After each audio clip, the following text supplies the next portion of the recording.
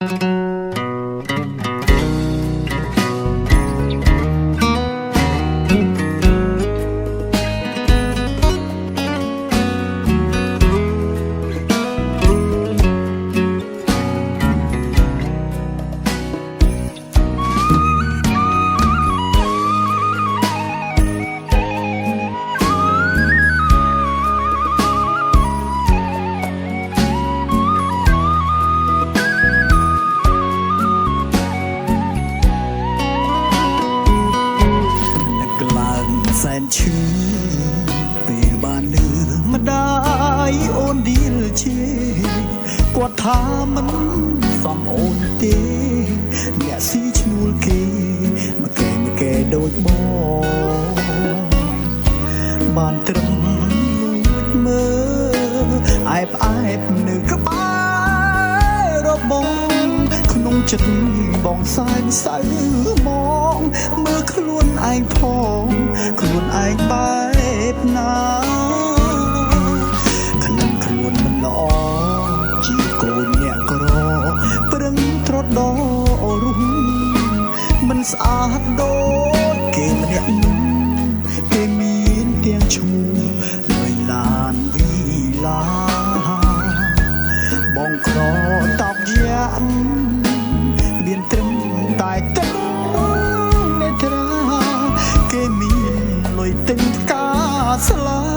សុទ្ធតែដុល្លារជូនគ្រួសារអូនសម្រែអើយលឺហើយពីមាត់ដៃស្រីឯងក្រហើយគ្មានទ្រព្យអ្វីមកសំអាងអីចង់បានកូនគាត់ព្រោះតែបេះដូងខ្ញុំលំមិនអាចហាមឃាត់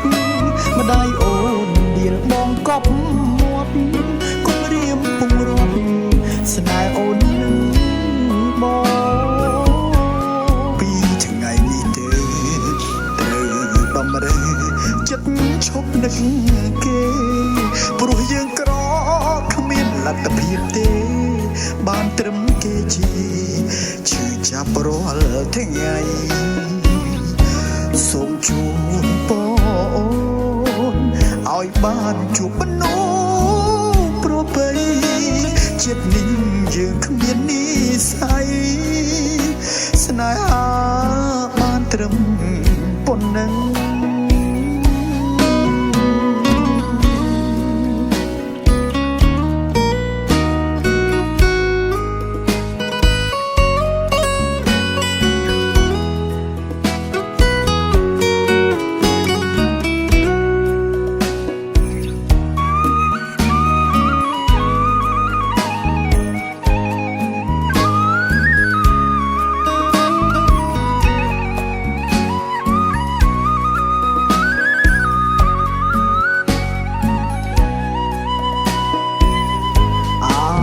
សម្រែអើយលឺហើយពីមាត់ម្ដាយស្រីឯងក្រហើយគ្មានទ្រព្យអ្វីមកសំអាងអីចង់បានកូនគាត់ព្រោះតែបេះដូងខ្ញុំលំមិនអាចឆាមខត់ម្ដាយអូនឌីលបងកប់មាត់គុំរៀមពងរត់ស្នេហ៍អូននឹងបងពីថ្ងៃនេះទៅត្រូវដំរើចិត្តឈប់នឹកគេព្រោះយើងក្រគ្មានលទ្ធភាពទេបានត្រឹមគេជាឈឺចាប់រាល់ថ្ងៃសូមជូនបងឲ្យបានជួបមនុស្សប្រពៃជាតិនេះយើងគ្មាននិស្ស័យស្នេហាបានត្រឹមប៉ុណ្ណឹង